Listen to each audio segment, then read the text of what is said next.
Bonjour, moi c'est Laetitia, j'ai 44 ans, née malvoyante et je suis devenue non-voyante vers 18-20 ans. Donc le son est très important, mais point trop d'infos. Bonjour, moi c'est Marie-Flore Spriette, j'ai 52 ans, je suis malvoyante, je voyais un 20e, maintenant je suis passée à 25e, donc c'est en dessous d'un 10e. Il me reste un petit peu, donc il faut profiter de la vie. En tout cas, on tenait quand même à vous remercier déjà d'avoir été volontaire pour ce projet, de s'y être intéressé. Ça ouvre beaucoup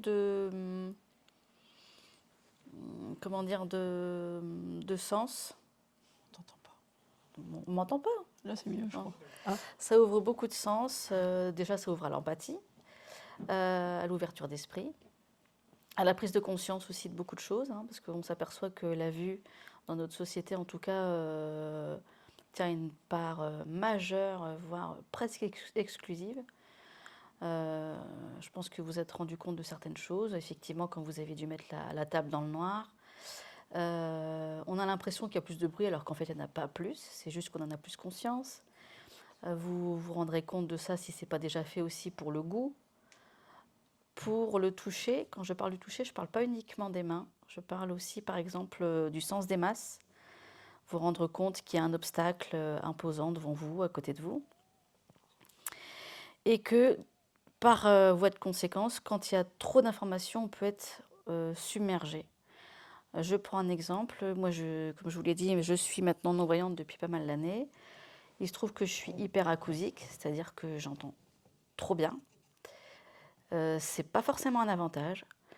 Donc dans la rue ou même dans des restaurants où il y a du monde avec de la musique assez fort, je suis submergée et on perd tous ses repères. Comme je le disais dans la voiture, dans mon cas personnel, je n'ai pas de, entre guillemets, dirons-nous, de second plan dans mon audition. C'est-à-dire que quand je suis avec des gens, que je discute avec eux, si à la radio ou la télé, même si elle n'est pas très forte, elle est au même niveau pour moi que la conversation. C'est comme s'il y avait des gens qui parlaient à côté. Donc c'est gênant. Ensuite, vous travaillez sur le son, vous êtes jeune, donc je ne sais pas si vous allez vous diriger vers des métiers du son. Il y a quelque chose en ce moment qui devient un gros problème de société, c'est la pollution sonore, notamment celle des véhicules. Et je sais qu'il y a toute une panoplie d'ingénieurs qui travaillent sur le son que doivent avoir les véhicules électriques. À y réfléchir. Je sais qu'il y en a qui disent est-ce que c'est par marque, est-ce que tous les véhicules doivent avoir le même son? Puisqu'il y a quand même une loi qui oblige les véhicules électriques à émettre un son, je crois que c'est à partir de 20 km/h, enfin jusqu'à 20 km/h. Ça c'est pour l'extérieur. Pour l'intérieur, il y a beaucoup d'objets déjà qui existent parlants et qui bizarrement, je dirais qu'ils sont trop forts. On est non-voyant, on n'est pas non-entendant. Voilà ce que je pouvais dire un peu déjà. Si tu as envie de... Après, il y a beaucoup de non-voyants qui aussi ont des problèmes auditifs. Oui. Donc c'est bien peut-être de pouvoir tempérer le bruit. Le volume sonore. Le volume, voilà, Ouais. merci. Et comme ça permet de pas que ça puisse être utile à des gens qui n'en ont pas forcément besoin de beaucoup de bruit, mais de son, pardon, et des gens qui perdent l'ouïe, parce que j'en connais 2-3 déjà autour de nous. Hein. Ils sont mal ou non-voyants et ils sont appareillés auditivement. Donc dès l'instant où vous êtes appareillé, il n'y a pas besoin de pousser sur le volume du son normalement. Quand ils acceptent d'être appareillés, parce que c'est aussi une étape dans Oui, le handicap, l'acceptation. Comme l'acceptation d'être non-voyante. Oui. Alors, moi, c'est Issa. Je me posais la question, le fait que vous entendez mieux les sons, c'est dû au fait que vous n'avez plus la vision ou c'est quelque chose qui est apparu dès la naissance? C'est une très très bonne question. C'est vrai qu'il y a quand même un cliché qui est véhiculé, que le non-voyant a forcément une meilleure audition. C'est faux. C'est totalement faux. C'est indépendant. Alors évidemment, c'est un sens que certains non-voyants vont aiguiser parce qu'ils l'utilisent. Moi, je connais des non-voyants, quand la bouche parle comme moi maintenant, vous pouvez leur dire ce que vous voulez, ils ne percutent pas, hein. Quand la bouche parle, les oreilles sont fermées. Donc c'est un cliché. Par définition, un cliché, c'est faux. Donc moi, pour le coup, oui, c'est une ultra-sensibilisation de naissance. Moi, c'est Célia, et du coup, je voulais savoir, est-ce que vous voyez tout flou ou tout noir? Alors, ben là, on est pile, on a 2 personnes, donc 2 cas. Quand j'étais malvoyante, je ne voyais pas assez pour lire, mais j'ai eu quand même la notion de distance, de perspective. J'ai vu les couleurs. Moi, j'ai eu la chance, contrairement à mon amie, à ma collègue qui ne distingue pas les couleurs, moi j'ai eu la chance de les voir. Je confondais juste le vert et le bleu. Mais j'ai pu les voir. Notion de distance, je l'ai dit. Donc j'en ai bien profité. Maintenant, je ne suis pas dans le noir. J'ai les yeux très fatigués, donc très souvent, ils sont fermés. Et je ne veux pas porter de lunettes, ça ne m'intéresse pas. Je ne suis pas dans le noir, je suis dans une espèce de... ouais, un énorme brouillard où vous ne voyez même pas 2 millimètres, quoi. Moi, c'est ça. Un brouillard. Et toi? Et c'est quoi ta maladie? Moi, c'est une forme de rétinite pigmentaire, c'est-à-dire, je ne sais pas si vous avez eu l'occasion de faire un peu d'anatomie de l'œil. Non. Alors, pour faire simple, hein, vous avez le globe oculaire, la pupille au centre, c'est le point noir. C'est par là que rentrent les rayons lumineux qui arrivent en biais, hein, ils arrivent en biais, et ils convergent dans la pupille. Autour de la pupille, ce qui donne la couleur à vos yeux, c'est l'iris. C'est le muscle qui permet d'agrandir ou de diminuer la pupille. Vous avez le blanc de l'œil qu'on appelle sclérotique. Quand vous mettez le doigt dans l'œil, ce que vous touchez, c'est la cornée. Bon, je vous passe le nom des liquides. Derrière la pupille, il y a une lentille qu'on appelle le cristallin et qui va permettre aux rayons lumineux qui se sont concentrés de nouveau se disperser. On appelle ça la diffraction. Et elle va les taper dans le fond de l'œil, sur la rétine. C'est une membrane de plusieurs couches, je crois qu'il y en a 6 ou 7, extrêmement fine, qui est dans le fond de l'œil, qui est bourrée de cellules qu'on appelle les cônes ou les bâtonnets. Et c'est ces cellules qui reçoivent l'image qui est ensuite transmise au cerveau par le nerf optique. Il faut savoir que votre œil reçoit l'image à l'envers, c'est votre cerveau qui la met à l'endroit. Donc il y a tout un tas de maladies en fonction de ce qui pose problème. L'épaisseur de la cornée, des problèmes de cristallin, hein, vous le connaissez sous le nom de cataracte. Moi, c'est une rétinite pigmentaire, c'est-à-dire que c'est la rétine qui est atteinte. Dans mon cas, ce sont les cônes qui sont touchés en premier. Les cônes perçoivent les couleurs. Et ce sont des cellules qui ne sont pas renouvelées. Elles meurent et elles ne sont pas renouvelées. Et il y a plusieurs sortes de rétinite pigmentaire selon l'endroit de la rétine qui est atteinte. Moi, pour être précis, ça c'est du détail, c'est une amorose congénitale de Leber. C'est une personne sur 1 million qui l'a. C'est génétique. Je vous passe les détails. Et en tout cas, pour l'instant, ça n'est pas curable. On ne peut pas le soigner. Alors moi, je ne suis pas dans le noir non plus, puisque comme je vous ai dit, il me reste un 25e. Alors j'ai ce qu'on appelle une achromatopsie. C'est un petit peu farfelu.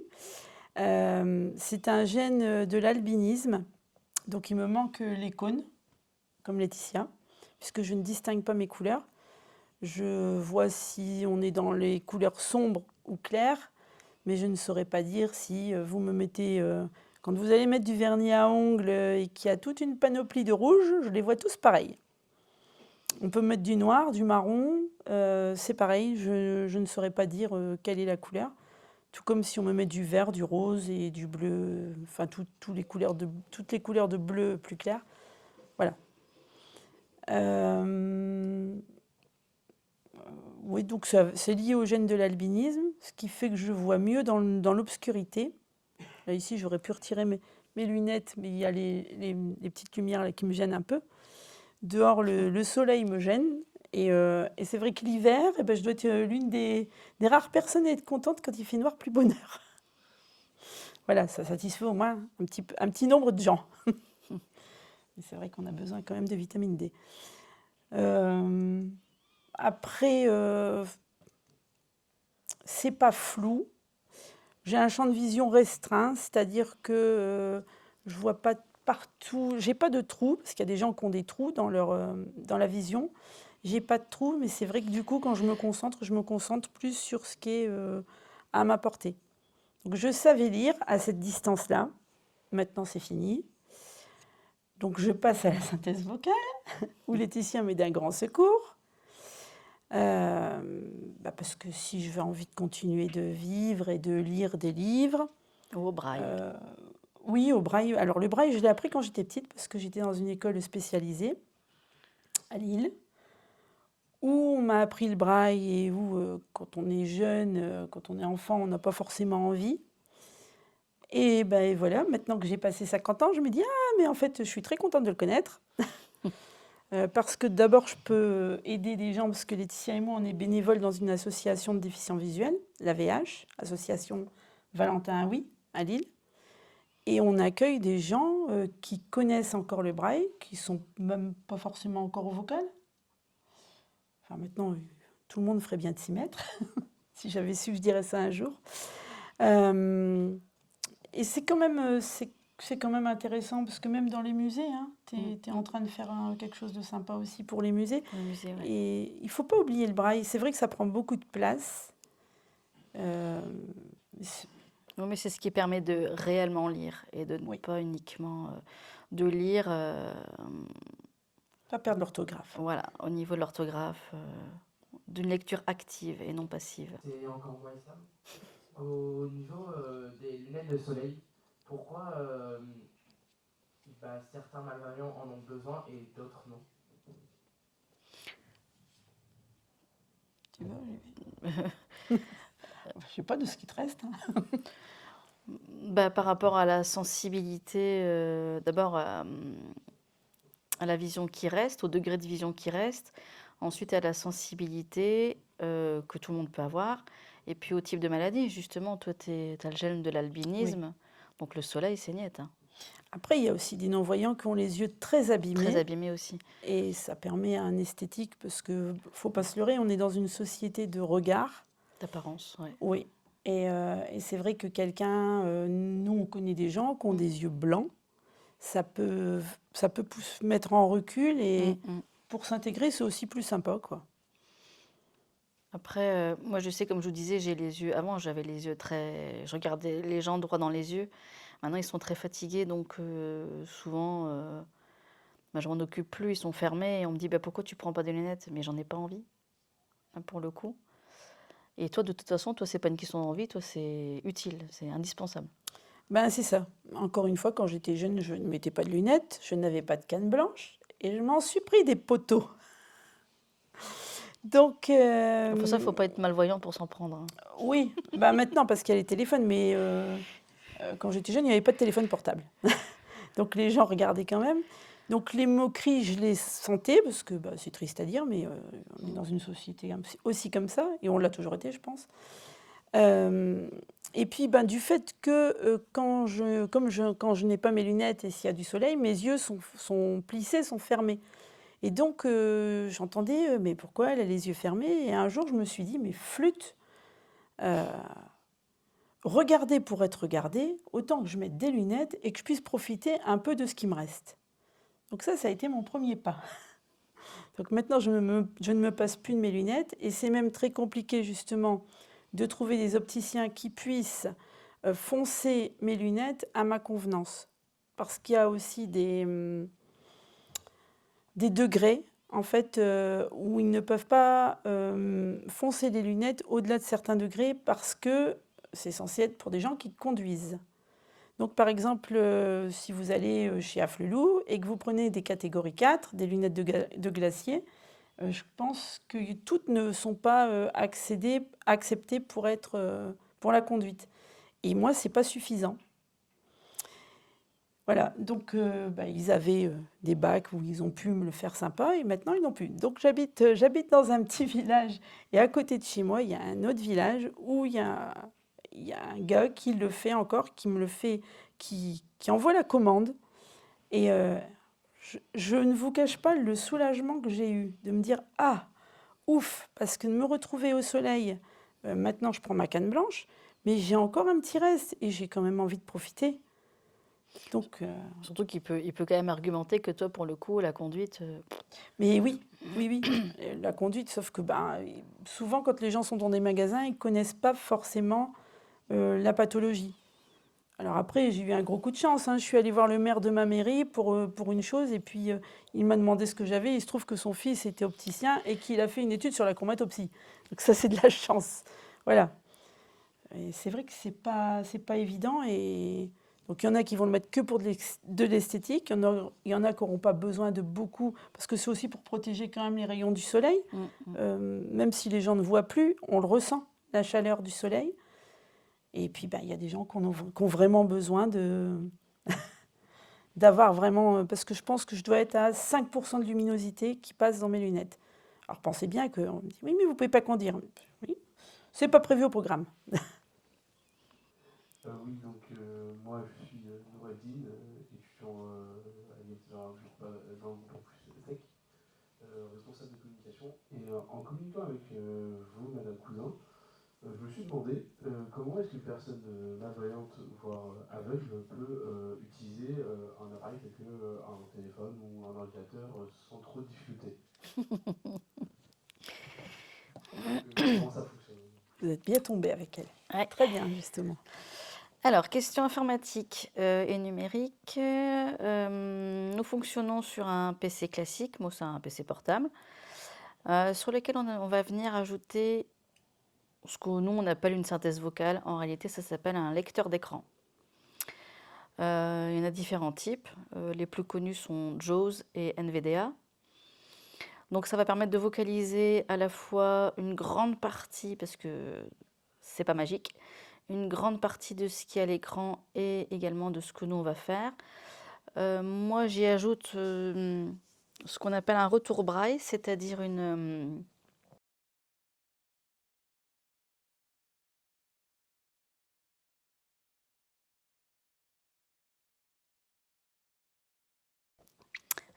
un terminal braille qui est composé on appelle ça une plage braille, qui est composée d'une barrette de 20 caractères.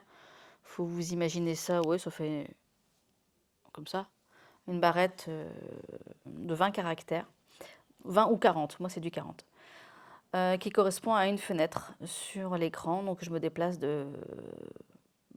avec une fenêtre de 40 caractères. Et donc j'ai mon retour braille de ce qui est à l'écran et également de ce que je fais, j'allais dire de ce que je frappe, mais on ne fait pas que taper, on peut aussi, voilà, il y a d'autres choses. J'utilise le clavier AZERTY.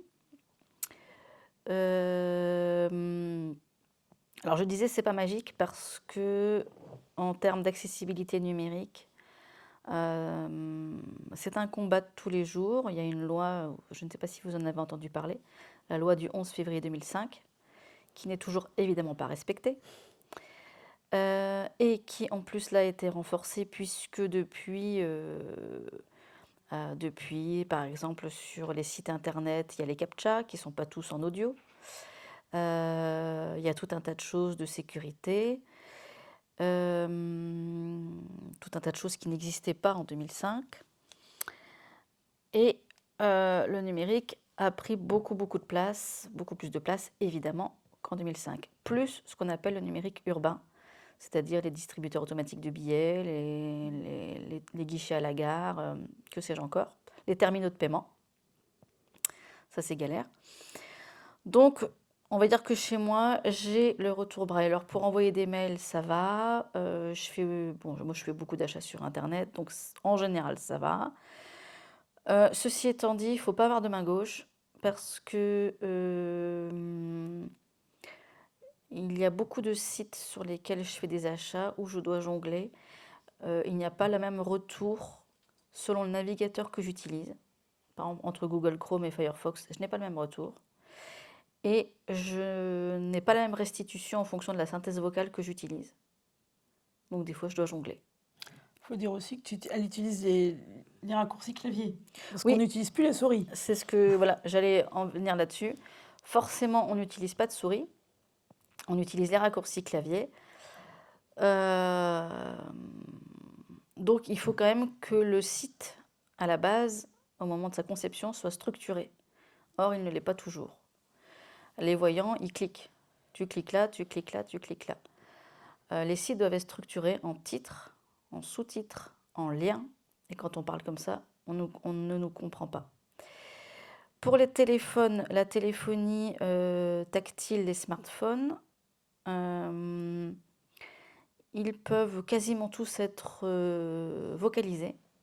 La plupart des téléphones ont un retour vocal qui est présent directement dans les réglages de l'appareil.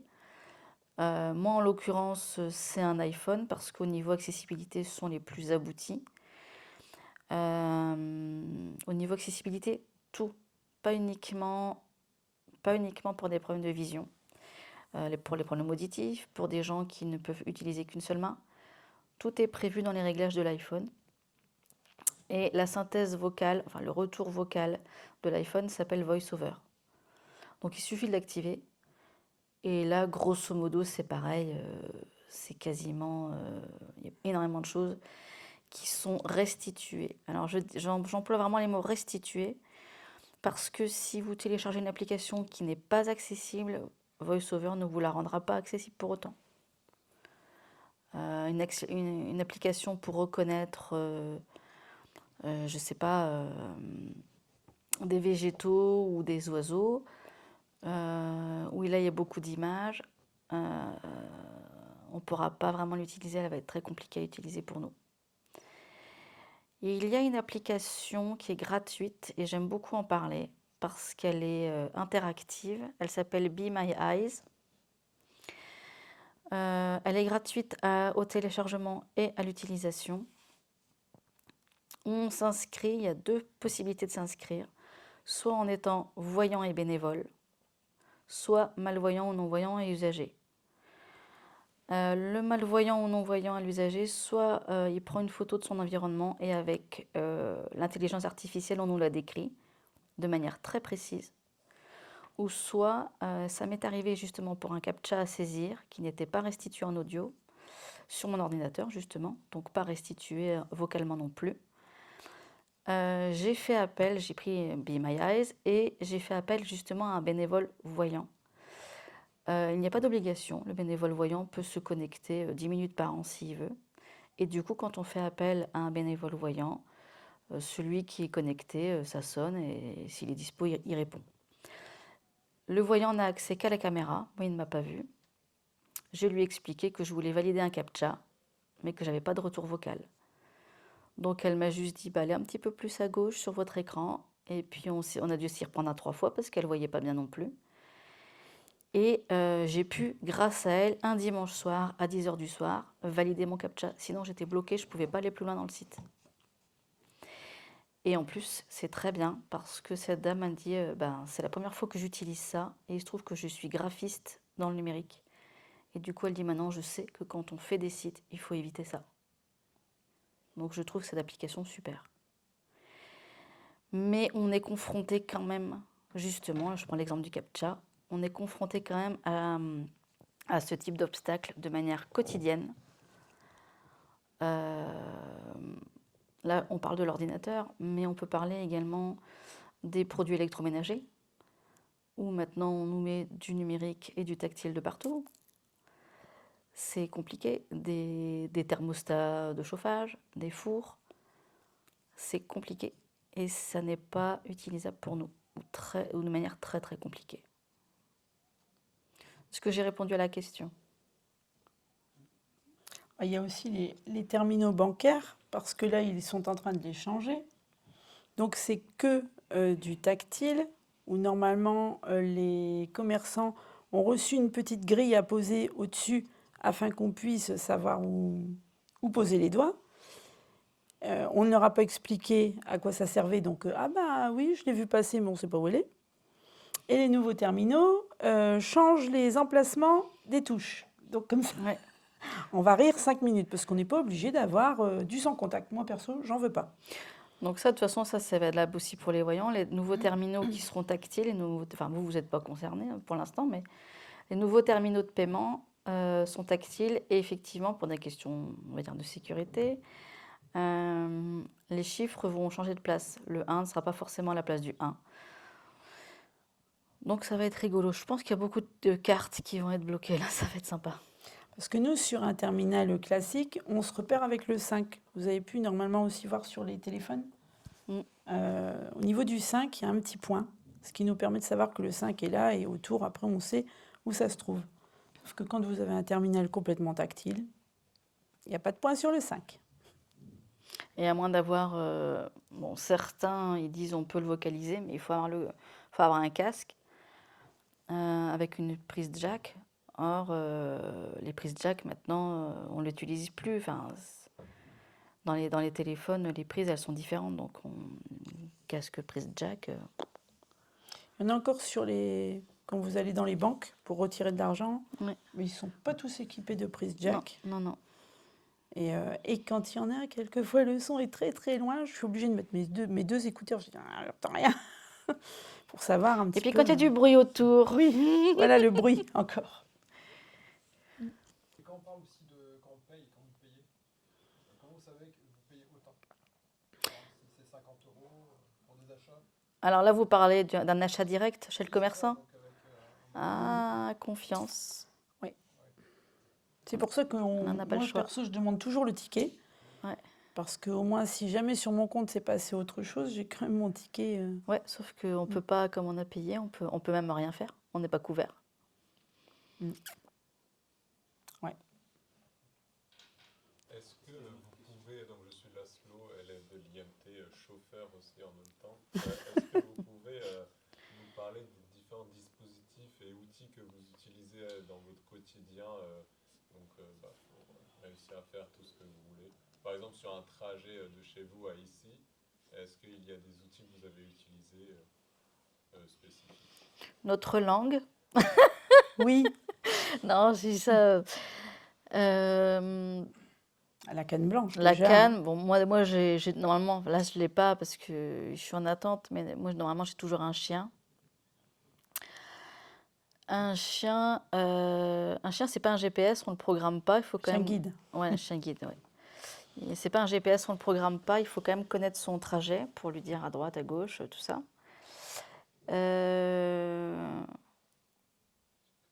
rôle du chien est très complet et délicat parce qu'il est à la fois responsable de la qualité de nos trajets, c'est-à-dire qu'il est censé, enfin non, même pas censé, il doit pouvoir refuser d'exécuter un ordre, ce qu'on appelle la désobéissance sélective. Il doit pouvoir refuser d'exécuter un ordre, si par exemple on lui donne l'ordre de traverser et que lui il voit un obstacle arriver. Et pour autant, ça n'est pas lui à prendre la décision de traverser, c'est à nous à la donner. Donc c'est vraiment un enseignement très complet et une responsabilité très lourde pour eux. Donc moi c'est vrai que j'ai toujours marché avec un chien. Moi la canne c'est pas mon truc, toi bon, tu t'y es mise. Oui. Moi, je me suis mis à la canne il y a 2 ans et demi seulement.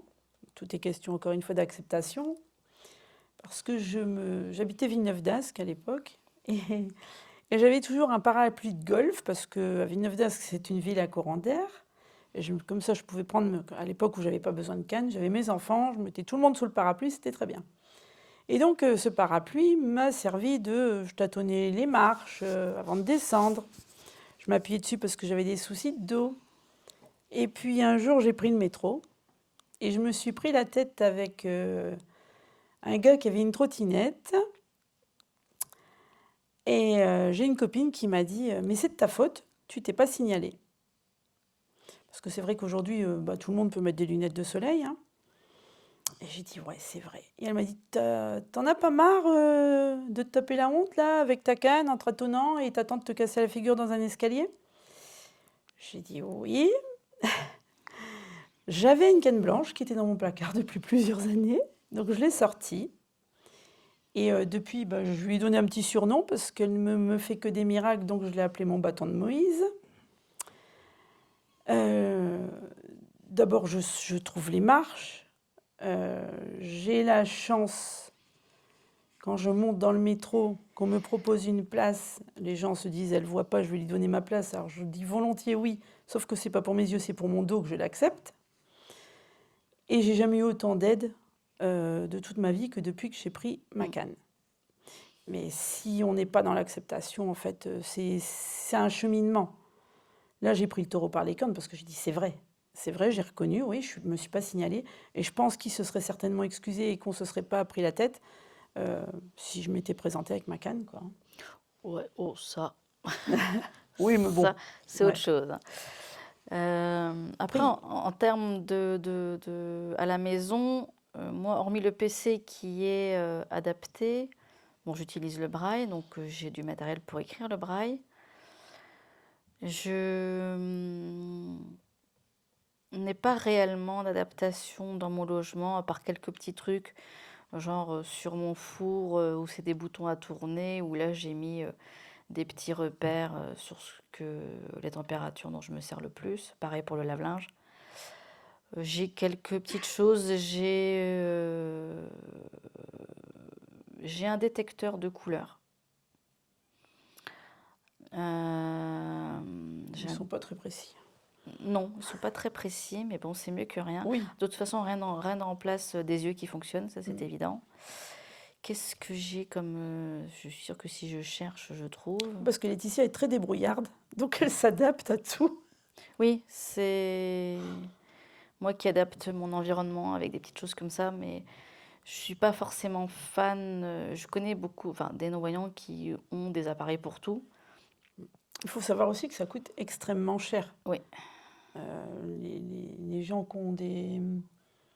Par exemple, la plage braille dont je vous ai parlé tout à l'heure, 40 caractères, elle fait 5 000 €.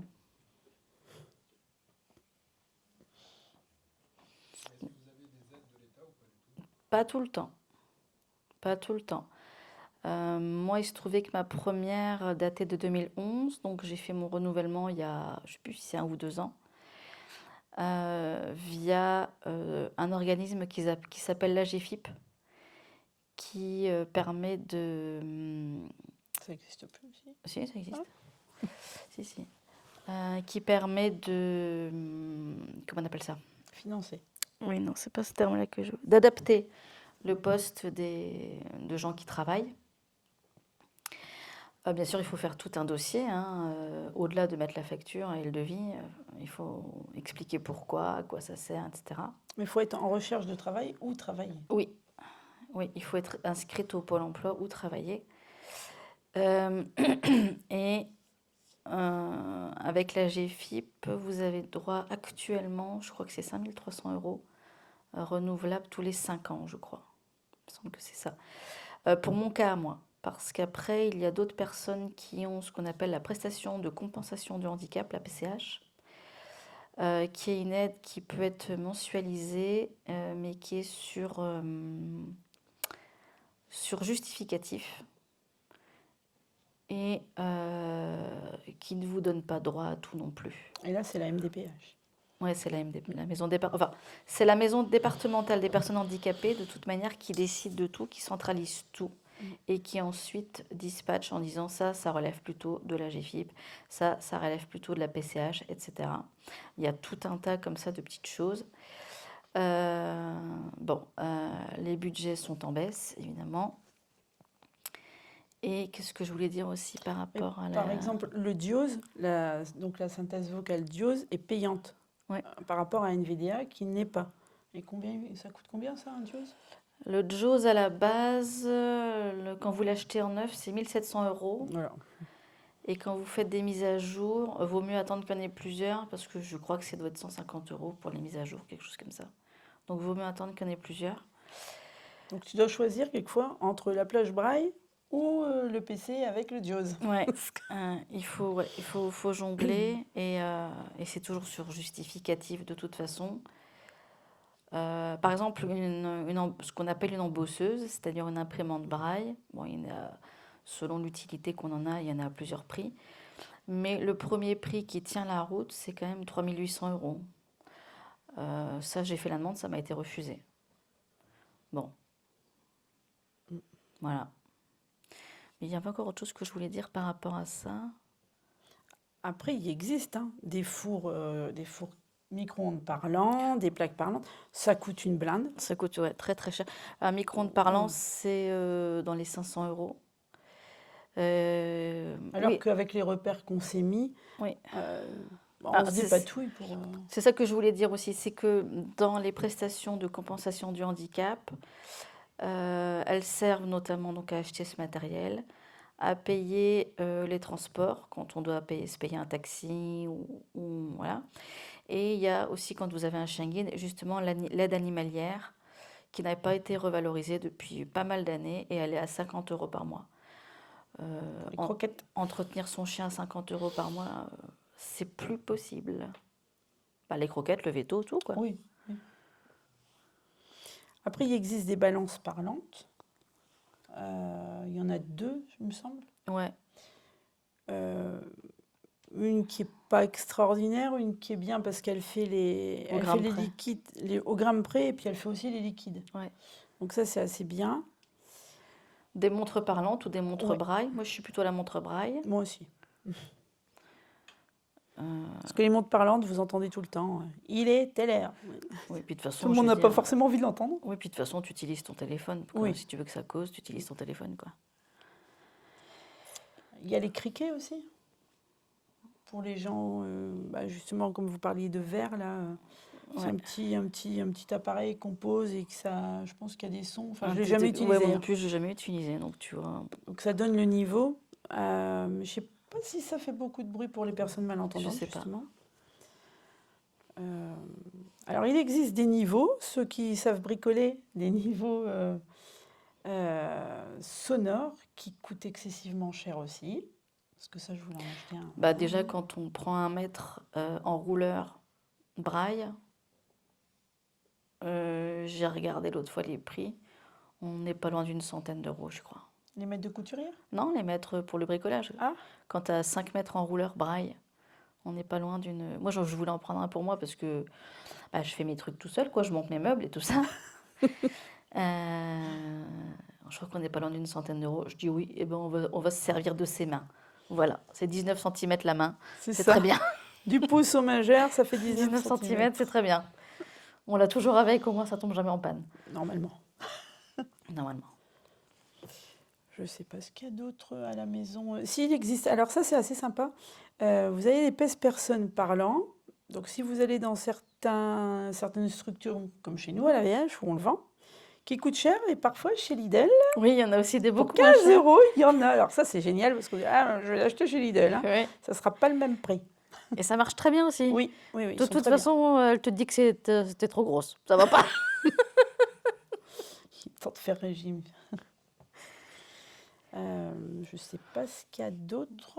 Il y a peut-être d'autres choses. Il y a des mais- loupes. Ah oui, alors ça, Ah oui, c'est ça, plutôt c'est pour pour le- les amblyopes, les Les malvoyants. malvoyants, ouais. Donc, il y a des loupes classiques et des loupes électroniques. Où là, ça grossit. Ça peut faire des caractères, je pense, qui doivent faire à peu près... On peut aller jusqu'à 15 cm. Après, si vous avez qu'un caractère qui passe à la fois, il faut passer au vocal, je pense. Oui, à un moment donné, il faut arrêter de se leurrer. quoi. Ouais. Et il y a encore possibilité, donc, pour les gens qui ont envie d'encore lire leur journal, parce qu'il y a beaucoup de personnes âgées, on va arriver sur une population vieillissante qui va devenir malvoyante. Justement, Voire même non-voyants. ouais. Et vous êtes concernés parce que tous les jeunes qui sont sur des écrans constamment, on va avoir un gros problème c'est de la myopie, c'est ça? Ouais, justement, je vais vous demander, vous êtes 10, Combien ont déjà des problèmes de vision déclarés? On va compter les étudiants aussi. 1, 2, 3, 4, 5, 6, 7, 8, 9. Et 10 avec moi. C'est énorme. C'est énorme. l'IMT et les collégiens, pas que les collégiens. C'est Non, énorme. non, mais c'est énorme. 17 personnes. C'est énorme. Parce que là, vous êtes jeune. Hein. Préparez-vous, Mais dans- préparez-vous les gars, hein, préparez-vous. C'est ça. Parce qu'on voit des enfants à l'âge de 3 ans qui sont claqués dans une voiture avec un écran devant eux pour que les parents puissent avoir la paix, pardon. Hein. Alors, moi, je c'est vous pas la bonne conseille solution. au maximum aller dans des endroits où l'horizon est loin, comme à la mer, par exemple, et pour réapprendre à vos yeux à regarder loin. D'ailleurs, pour conduire, il faut apprendre à regarder loin. Non, c'est très très important parce que 10 sur 17, c'est énorme. c'est énorme. On a passé la majorité. Dans la vie de tous les jours, comment se comporter quand on veut aider une personne qui a un trouble de la vision? Ah, magnifique question. Déjà, Je vais lui demander. s'approcher calmement, sans lui sauter dessus, sans la gripper. Donc, je disais, merci. S'approcher de cette personne sans lui sauter dessus, sans la gripper, et en lui parlant. Bonjour monsieur, bonjour madame, ou excusez-moi monsieur, excusez-moi madame. Est-ce que vous avez besoin d'aide? Parce que peut-être qu'elle donne l'impression qu'elle cherche, mais c'est pas forcément vrai. Soit elle écoute, soit, pardon de dire ça comme ça, mais elle hume, elle renifle. Moi, il y a des rues de Lille, je sais que je suis là parce que, sans parler d'odeur précise, mais je sais au son ou à l'odeur de la rue que je suis dans la bonne rue. Par contre, forcément, il faut que je m'arrête et ça me demande quelques minutes de concentration.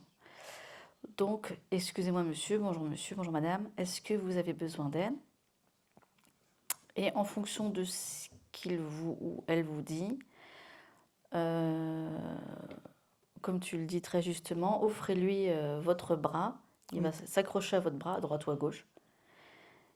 Et c'est vous qui allez, du coup, le guider jusqu'à l'endroit. Ça peut être une porte de quelque chose, comme ça peut être n'importe quoi. Hein. Ne pas la gripper. Moi, une fois, j'ai une personne dans le métro. Je suis arrivée à une station qui était aérienne. Donc, je devais descendre les escaliers. Et la personne a voulu m'aider, sans me le demander. Elle m'a agrippée sous l'aisselle et elle m'a tenue mais tellement serrée, c'était à droite, que mon pied droit ne touchait plus le sol. Donc j'ai dit, oui, mais je touche même plus le sol là. Donc l'intention est bonne, mais le résultat était pire que mieux. Et ne pas pousser non plus, parce qu'il y a des gens qui vont venez, venez, puis en fait on vous pousse. Mm. Sauf que si vous offrez votre bras, vous êtes en décalage en avant par rapport à nous et on sent votre corps qui avance et du coup vous nous ouvrez la route, quoi. Offrez le bras, c'est-à-dire voilà, il vous tient, vous avez le bras comme ça, il vous tient le bras. Voilà. Elle m'offre son bras et moi je le Voilà. prends là et Voilà. Parce que les gens aussi, je le fais sur toi, les gens qui vous disent venez et puis qui font ça, oui, ça aussi. horrible. Et le fameux suivez-moi quand on voit pas et qu'il y a du bruit autour. Alors suivez-moi ici, par ici, c'est là-bas, c'est à proscrire. Quand il y a du bruit autour, c'est malheureusement c'est pas possible. On sait, hein, l'intention est là et on est, bah oui, excusez-nous, mais on vous entend. Moi, c'était à la FNAC, il y avait de la moquette. Suivez-moi, donc je l'entendais plus. Il y a du bruit autour et lui, je l'entends pas marcher, il y a de la moquette. C'est pas possible.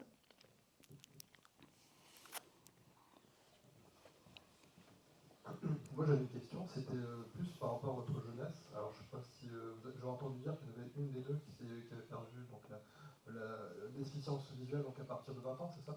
Alors je sais pas si la deuxième donc l'a eu plus tôt. Donc, en tout cas moi c'était juste pour savoir un petit peu à l'école, par exemple au collège ou au lycée, donc si vous avez vécu donc, une expérience à ce moment-là donc de déficit visuel et comment donc si vous l'avez vécu vis-à-vis donc des autres élèves donc de votre entourage. Alors Alors là, en l'occurrence, perte de vision, c'était enfin, peut-être plus mon cas, je sais pas. Oui, toi, tu as perdu. Ouais. Ouais. Après, on est allé en intégration toutes les deux. Ouais. Donc moi, j'étais aussi, comme Marie-Flore, en institut spécialisé du CP jusqu'en 3e. Maintenant, quasiment tout le monde est mis en inclusion. Et je suis partie, ce qu'on appelait à l'époque en intégration. J'étais au lycée Montebello à Lille. Alors vis-à-vis des autres élèves, grosso modo, ça s'est très bien passé. J'avais mon chien déjà, j'avais un chien. Je dirais pas, oui, bon, de temps en temps, il y en a qui grincent des dents, mais en règle générale, c'est pas ça qui pose le problème. Le problème, c'est que les enseignants n'étaient pas avertis du tout, jamais, qu'ils allaient se retrouver avec une déficience visuelle dans la classe. Donc ils arrivaient là en début d'année, et coucou surprise. J'ai dit tout le temps, moi je n'ai pas été aidée, mais eux non plus. Eux non plus. Alors qu'il y a des aides qui existaient, mais on n'était pas au courant. Donc j'ai des enseignants qui ont pris sur eux, qui m'ont pris à part dans des cours à côté pour m'expliquer certaines choses, parce qu'ils n'avaient pas le temps, évidemment, de le faire en classe, vu que j'étais la seule déficiente visuelle. Donc ils savaient que je prenais des notes, mais expliquer une carte en détail... Et puis moi j'étais tout à fait ok, je dis oh moi ça me plaît. Mais ils n'étaient pas avertis. Donc à chaque fois c'était la surprise et à chaque fois c'était comment on fait. Donc par exemple pour les contrôles, ce qui était officiel, les bacs blancs, tout ça, ils devaient envoyer les sujets assez longtemps à l'avance pour qu'ils soient transcrits. Donc ça demande quand même aussi une organisation pour eux. Et les petits contrôles, genre contrôle surprise, du coup, alors que les autres élèves avaient par exemple le choix de répondre à des questions ou quoi, moi, ils me donnaient juste genre une phrase sur laquelle je devais disserter. Donc ça, c'est pénalisant. Et je trouvais ça irrespectueux, aussi bien pour eux que pour moi, qu'ils ne soient pas prévenus. Et qu'on ne leur donne pas les possibilités, les moyens de faire leur travail correctement. Et puis moi, à l'époque, étant ado, j'étais en colère. J'étais en colère parce que j'ai choisi de faire un bac littéraire et je n'avais pas de documents sur lesquels travailler. Alors faire un bac littéraire sans texte littéraire, voilà. Et je ne sais pas si ça a réellement changé. Moi, je pense que si, parce que... Non, parce que il y a quelques mois, j'ai eu un monsieur de Cambrai qui m'a appelé pour justement un jeune lycéen du côté de Cambrai et qui rencontrait les mêmes difficultés que moi, à savoir que les enseignants n'étaient pas avertis et qu'on ne leur donnait pas les moyens d'adapter l'enseignement aux gamins. Donc j'ai dit, mais en fait, 25 ans après, c'est toujours pareil. En fait, il faut sensibiliser déjà le corps enseignant, que ce soit pour des maternelles, des primaires ou après du secondaire. Moi, j'ai fait un bac pro secrétariat. Pour quelqu'un qui ne voit pas, il n'y avait pas encore d'ordinateur avec les synthèses vocales, donc je me débrouillais comme ça. Mais je vous avoue que pour les logiciels, en fait, les profs, effectivement, ils n'étaient pas du tout sensibilisés. Sur une classe de 30, il y en avait que 3 qui m'aidaient beaucoup. Après, quand on est ado, c'est pas forcément... on n'est pas forcément dans l'empathie, c'est des choses qu'on ne connaît pas forcément non plus. Puis c'est pas la même époque, parce qu'aujourd'hui, je trouve qu'on en parle beaucoup. On en parle plus ouvertement du handicap. Moi, je ne dis même pas qu'ils étaient sensibilisés ou pas, les enseignants. Je disais qu'ils n'étaient même pas avertis. Ils n'étaient même pas prévenus. Moi, ils étaient prévenus. Mais par exemple... Ils rentraient dans la salle et tout d'un coup, ils se retournaient, ils voyaient une élève avec un chien. Qu'est-ce que le chien fait là? Bon, ils comprenaient, ils ont compris. Mais beaucoup de surprises, quoi. Moi, j'avais un prof de maths, donc en bac pro secrétariat. Il faisait tout au tableau. Au tableau, c'est pas faisable pour moi, donc je lui avais dit, écoutez, monsieur, si ça vous dérange pas, j'aimerais bien que quand vous préparez votre cours, si vous pouvez me le donner un peu avant, que quand vous allez pouvoir faire vos tracés au tableau ou que sais-je, enfin tout ce qu'il va faire au tableau, je puisse le suivre. Bon, ben, il m'a répondu, je prépare pas mes cours. Donc effectivement, là, je me suis retrouvée, j'ai eu la chance d'avoir une amie qui, elle, était excellente en maths et en compta. Donc, et de l'avoir auprès de moi pour justement aussi pour les fameux logiciels, parce que sinon, j'aurais jamais eu mon bac pro. Et pour moi, je lui dois à elle. Voilà. Bon, après, il Ouais, moi, y a 30 ans de ça, hein, bon. moi, les enseignants, ben, je vous dis, au lycée, j'avais des enseignants qui, du coup, me prenaient 1 ou 2 heures, on se calait 1 ou 2 heures, ils m'expliquaient certaines choses. Mais j'en ai aussi, effectivement, quand je leur disais, ben, effectivement, pour les cours, les polis, il faut les donner au secrétariat, ils savent ce qu'ils ont à faire. Le secrétariat, c'était la porte juste à côté de la photocopieuse. Ils faisaient 35 photocopies et ils me disaient, bah, pour moi, devant tout le monde, ils disaient, mais je suis pas payé pour ça, pour déposer au secrétariat. Tout dépend de la bonne volonté Donc aussi, ça me quoi. rend en colère aussi. Et quand j'étais en faculté, là, pour le coup, quand on a un handicap, on a droit à un tutorat, c'est-à-dire un autre étudiant qui devient votre tuteur officiel et il est rémunéré. Et par exemple, moi j'étais en psycho et il y a des stats en psycho. Donc c'est que avec rétroprojecteur. Donc là, je pouvais rien faire, même pas prendre de notes, je pouvais rien faire. Donc on s'est dit, écoute, tu viens pas en cours de stats. Pendant ce temps-là, j'allais à la bibliothèque universitaire, voilà. Et elle m'a prise. On a fait 3-4 séances où elle m'a fait je sais plus si c'était le semestre ou toute l'année, puisque c'est par semestre avec les partiels, où elle m'a fait tout le programme de stats et j'ai pu valider tout de suite mon unité d'enseignement de statistiques grâce à ça. Mais c'est très énergivore, c'est très chronophage. Bon, après, heureusement qu'il y a quand même quelques bonnes âmes, hein. Oui, bah, Faut toujours trouver le positif. mais ceci étant dit, même moi, quand je parlais dans un enseignement au lycée, en psycho à la fac, c'est pareil, hein, j'en ai qui étaient de bonne volonté, qui ont fait leur cours, qui m'ont laissé me débrouiller ou au contraire qui m'ont aidé. Il y en a d'autres qui... j'ai voulu, en 2e année, une maître de conférence commence son cours en disant, voilà, je travaille avec des autistes, ceux qui sont intéressés viennent me voir, s'ils sont intéressés pour faire un stage, ils viennent me voir à la fin du cours. Donc j'étais intéressée, je suis allée la voir, elle m'a rien demandé, elle m'a tourné le dos en me disant, ça va pas être possible. Bon, ça marque, hein. Une petite chose aussi, tu me fais penser à quelque chose, c'est que quelquefois on rencontre des gens, donc on est au bras de quelqu'un, et puis les gens s'adressent à la personne qui est à côté de nous, au lieu de s'adresser à nous À une tierce directement. personne, ouais. Même dans la Et famille, hein. Oui, et ça c'est, pardon, je suis là et On comprend le français, on parle, oui, voilà. c'est important. Ça, dans ma famille, moi, c'était ma grand-mère. Mais même des fois des médecins, hein, qui, quand je suis accompagnée, alors du coup, maintenant, quand je suis accompagnée, les gens restent dehors, parce que du coup, ils s'adressent à la personne qui m'accompagne. Mais non, en fait, je gère mon truc tout seul, quoi. En tout cas, toutes les deux, vous avez pu réussir à atteindre vos études respectives? Non.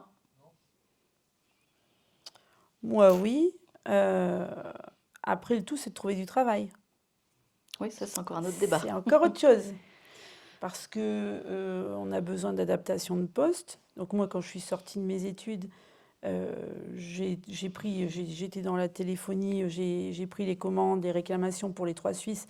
Donc là, ils avaient organisé le logiciel de telle manière que je puisse quand même le voir de près. Je pense qu'ils étaient assez ouverts aussi parce que sur le plateau, il y avait un monsieur qui travaillait avec une plage braille. Donc Ouais. ça, c'était faisable. C'était que 2 ans. Voilà, parce qu'on savait, je savais, enfin, c'était une boîte qui prenait des personnes avec un handicap, une reconnaissance, et puis ça faisait tourner les primes. Donc c'était que 2 ans non renouvelables. Bon, après, il se trouve que j'ai rencontré mon mari à l'époque et j'ai fait mes enfants. Et quand j'ai voulu retrouver du travail, j'ai passé des entretiens. J'avais passé tous les tests Cofidis qui étaient validés. On me proposait un temps plein. Un temps plein, ça n'aurait pas été gérable pour moi, visuellement en termes de fatigue. Donc, je lui ai dit que c'était pas la peine, puisqu'il voulait pas me donner de mi-temps. Et donc, j'ai eu pas mal d'entretiens, des choses où on vous disait, oui, c'est pour rappeler des gens qui ont fait des dons pour aller leur redemander. J'ai dit non, merci, c'est pas pour moi. Je pense que quand on donne quelque chose, si en plus on revient vous taper dessus après, tu donnes encore? Ben, moi, je donne pas. Voilà. Et le dernier entretien que j'avais fait, c'était au département. Ça s'est bien passé. Et à la fin de l'entretien, le monsieur m'a dit, vous aurez au moins eu un entretien. Et je n'avais pas l'aplomb d'aujourd'hui de lui dire, écoutez, pardon monsieur, vous m'avez fait perdre mon temps et vous avez perdu le vôtre. Le au moins était de trop. Oui. Donc là, j'ai dit stop, j'arrête. Et puis, je me suis occupée de mes enfants. Et maintenant, je fais du bénévolat. Comme ça, j'ai l'impression de travailler. Bah, c'est un travail. C'est un travail, mais parce qui est que- non rémunéré. Hein. qui a autant de mérite que quelqu'un qui travaille. Parce que oui, on n'est pas rémunéré. Mm. Voilà. Et moi, je me sens utile. Et puis, ça m'a permis de rencontrer Laetitia. Moi, j'ai voulu exercer en psycho. Pas dans le domaine forcément exclusivement clinique ou de recherche, ce qui faisait beaucoup à l'époque, enfin je ne sais pas si c'est encore le cas à Lille 3. Et donc je m'étais renseignée et à chaque fois, bah écoute, tu fais telle formation et puis ça pourra le faire. J'ai fait la formation, ça n'allait pas. Bah non, si tu veux la place, il faut faire telle formation. J'ai fait telle formation et bizarrement au moment de, bah si je l'ai faite la formation que tu m'as dit, ah oui mais, donc à un moment donné, au bout de plusieurs années, j'ai dit stop, j'en ai marre. Après, sur les jeunes, pour nous, les jeunes générations, je pense que c'est plus facile. Enfin, ils doivent se battre. Hein. Oui. Je pense que c'est plus facile aujourd'hui pour la suite, chercher l'emploi, mais que c'est plus compliqué à la base parce que l'inclusion, c'est bien beau, mais du coup, à mon goût, il n'y a pas de base assez solide. Par exemple, on leur apprend plus complètement le braille, ils n'utilisent que le vocal. Donc, utiliser du vocal, c'est bien beau, mais on ne connaît pas l'orthographe, on ne sait pas écrire. Bon, je sais bien qu'il y a le chat GPT, mais bon, voilà. La rédaction, oui. Et le jour où ça tombe en panne, eh ben voilà. Parce qu'en fait, il faut savoir aussi que trouver du travail pour une personne déficiente visuelle, enfin, avec une grosse déficience visuelle ou non-voyant, c'est plus compliqué que quelqu'un qui est en fauteuil. Oui, l'adaptation L'adaptation. poste est plus compliquée. Quelqu'un qui est en fauteuil, au-delà d'avoir soit un bureau au rez-de-chaussée ou un ascenseur, et peut-être un bureau qui est un peu plus bas, surtout que maintenant, des personnes qui ont des problèmes de dos, tout ça, ça devient très récurrent. Donc, avoir des aménagements de sièges, Ergonomique, ouais. voilà, ergonomique, voilà, ça se fait. Alors que, selon le travail qu'on va demander à la personne, si elle est non-voyante, le logiciel peut tout simplement ne pas exister. Ou alors, il peut exister et être accessible, enfin, être ou non accessible, mais même s'il l'est, ça n'est pas garanti. Moi, je connais des gens qui travaillaient dans tout ce qui était préfecture, qui avaient un logiciel accessible, et puis il y a une mise à jour qui est passée par là, et plus rien ne l'était. Plus rien n'était accessible. Donc, ça coûte cher, il faut que les employeurs fassent des demandes à la GFIP. À la GFIP, encore une fois, ce qui prend du temps, et puis tout n'est pas forcément... C'est encore une fois une question de bonne volonté aussi. Hein. Oui, puis c'est de l'informatique, donc de l'informatique, ça marche maintenant, mais dans 2 ans, il faut renouveler ton truc. C'est ça. Comment vous faites pour vous servir des liquides, et notamment, donc, je pense que la difficulté, c'est les liquides chauds.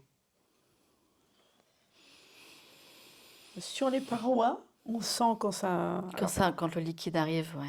Bah, par exemple, maintenant, ils vous font des verres à double paroi, là. Bah, je me suis bien brûlée avec ce truc-là. Ah, Je suis allée chez une amie qui m'a servi un thé, très contente, hein, donc je me suis brûlée. Et j'ai encore dit à ma fille, ah non, ce truc-là, surtout, fais gaffe, parce que c'est très bien, ça garde chaud très longtemps, mais on ne sent rien à travers. Alors, si vous servez... Très bien isolé. C'est ça, un chocolat chaud, un café, un thé, vous le sentez. Bon, après, il faut sentir que ça monte. On peut le sous-peser. Alors, il y a des gens qui mettent leurs doigts, c'est pas très hygiénique. Quand on est tout seul chez soi, on s'en fiche. Ouais, moi, je le fais, mais bon, au c'est vrai qu'à restaurant, ça l'extérieur... le fait pas trop. Non. Et puis quand c'est brûlant, le doigt... Oui, c'est ça.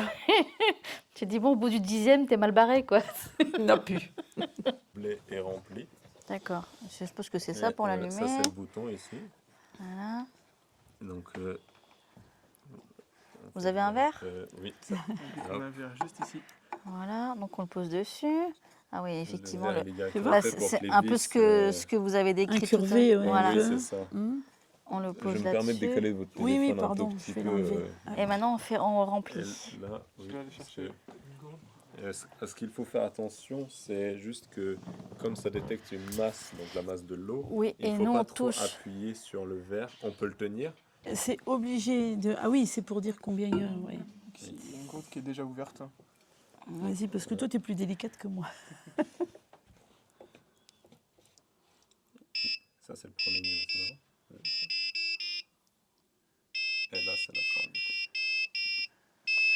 Là, Voilà. ça veut Donc, dire. là, c'est que c'est rempli. Oui, là, c'est Et les donc, on pompiers, peut là, direct. rendre- Oui, j'allais le dire. Ça tombe bien, c'est de l'eau. Je m'étonne pour retirer le son. C'est presque. Je remets l'eau dans la machin, dans la gourde. Je sais pas si. C'est une bonne rien, idée. vous allez voir. Je sais pas si c'est une Elle se bonne idée. débrouille Oula, mieux que moi. C'est une petite gourde donc. On est mis un peu à côté. Oh, ça va. Je pense que. Il n'y avait pas de bec on sur le aurait verre. pas fait mieux. Non. On en aurait mis plus à côté.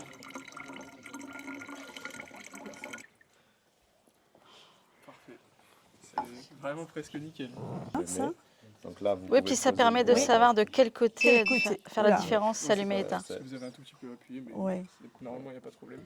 Là, je vais Alors, tenir le bord. Alors moi, je suis moins agile que les Bah petits justement, t'imagines Vous la pouvez tenir un personne, petit peu la le personne verre, âgée c'est qui perd pas- la vue à 70 ans, frères. Et puis en plus, la personne âgée, elle va trembler. elle va trembler, elle n'a pas mes 40 ans de métier, quoi. Pourquoi il fait pas bip alors que ça remplit? On ne l'entend pas. Ah, c'est parce que je le tiens. Non, Non, c'est non, bon, c'était le c'est premier. parfait. C'est parce que. Ah, c'est parce Il y avait que- pas assez de liquide. Ouais. Moi, je suis pas. Non. Encore un peu. Encore un peu de juste côté. Jusqu'au dernier, Voilà, stop. Et voilà. C'est pour un gros. Ah oui, je me permets. Hein. Donc là, Oui, oui, oui. pas de problème. Ok, On a mis ouais, quand ça même fait un peu de une marge. phalange. Oui, Ouais. on a laissé un Sauf peu que de là, marge. du coup, vous l'avez programmé pour ce type de verre-là. Exactement, oui. c'est ça. C'est que liquide ou du coup vous êtes basé sur quoi? Sur un poids de combien? En fait, du coup, on a. Pour l'instant, ça marche qu'avec la masse volumique de l'eau et donc la plupart des liquides. L'huile qui est quand même un peu plus légère, mais on pourrait estimer. Ouais, mais l'huile, du coup, si ça fait c'est que j'ai déjà débordé. C'est que. Puisqu'on a. Non, parce On a- que la masse, elle sera plus. Oui. Non, parce Non, que c'est plus l'huile, Non, c'est plus l'huile léger. flotte sur C'est l'eau. moins dense. C'est plus léger. C'est plus léger, mais c'est plus épais. Il y avait un prof de physique dans la Ouais. salle. C'est vrai que pour la densité. Ouais, mais du coup, on a aussi laissé une petite marge de sécurité, donc on n'a pas essayé, mais c'est vrai que peut-être que ça ne débordera pas, peut-être que si. Ouais. Mais donc on est sur tout ce qui est le lait, etc., donc tous les liquides qui sont proches de l'eau au niveau de la masse. C'est un peu haut. Si moi, vous je trouve. deviez l'usiner, il y aura un moyen de Oui, on n'a pas. de miniaturiser la chose. Hmm. On a essayé de garder de la marge pour mettre les composants, mais on n'a pas optimisé la place. C'est à des fond. composants qui est en dessous là, c'est du. Non, ça on a imprimé en 3D aussi le gobelet. Ah. Et du coup, c'est le Eh. filament. Ça, c'est un de truc avec une l'imprimante. imprimante 3D. Ouais. C'est ça. Et tout l'appareil a été fait en. Parce que regarde là ici, moi je pensais que c'était du fil et en fait non. Oui, c'est oui, le- comme dans les antivols là, et tout ça. Ouais. Parce que nous on voudrait, moi j'aimerais bien m'intéresser à l'imprimante 3D justement. D'accord. Ça va. Et c'est bien foutu. La première fois que je touche un truc en imprimante 3D. Là, on va pouvoir, je sais pas si C'est ils sont fou, encore ça. là, on a une barre. Là il est déjà plein le verre. Exactement. Et dessous, on a une barre métallique avec des fils électriques. Et en fait, quand l'eau rentre dans le gobelet, donc elle va un peu faire une flexion sur la barre. Oui. Et donc en fait, les fils vont s'étirer. Et c'est marrant quand Et tu parles dessus, ils ont mis une portée. Ah ouais? C'est une portée, hein. Ouais, c'est ça. Alors les couleurs, je ne sais pas, mais alors j'ai l'impression que ça fait un peu comme des vagues et une C'est ça, portée. exactement. Bon, Pour l'eau et le son. Et c'est marrant quand tu dis porter parce que j'avais justement en tête, vous parlez de la tension des fils. Exact. Moi forcément, je pense à la tension de la corde hein, quand on joue d'un instrument. Oui. Elle est violoniste, Laetitia. Donc Ok. je pensais à ça tout de suite. Et elle connaît la musique braille. Ok. La notation en braille. Oui. D'accord. Voilà, donc oui, dessus c'est un fond beige avec des vagues de différentes nuances de bleu. Et il y a donc les notes de musique tout autour qui font des vagues. Alors ça paraît détail, mais moi je trouve ça vachement sympa que vous ne vous êtes pas dit, de toute façon c'est pour les non-voyants, donc on fait tout noir ou tout gris. Exactement. Moi, comme je vous ai dit, j'ai vu les couleurs, je les vois plus, mais moi je peux pas vivre sans couleur. hein. Bah, voilà, donc on en a mis. Puis on a poser essayé- ça sur un plan de travail, c'est joli. C'est plus Ouais. sympa. Alors si c'était à usiner, j'aurais dit plus court ici, parce Ouais. que ça fait mal, on s'accroche. Ok. Ou avec des bords arrondis. Parce que Oui, c'était ou plus bords rond, arrondis. C'était plus pratique pour pouvoir l'attraper. Tout à fait. Ouais, non, mais avec des bords arrondis. Nous, on aime l'arrondi. Invention déjà. Ben zut alors. C'était quoi le cours déjà? Il y a écrit. EcoCup, ouais. Comment? EcoCup. EcoCup, mais du coup. EcoCup. Mais D'accord. avec écho comme l'écho, le son dans la Donc montagne. ECHO. C'est exactement Voilà. ECHO et Cup c'est UP. D'accord. Donc en rapport avec le son, et ça a bien plu apparemment. Puisque Mais cup c'est anglais. Ouais, Éco c'est français. Bah, merci en tout cas pour vos retours. Bah, merci à vous, c'était très intéressant.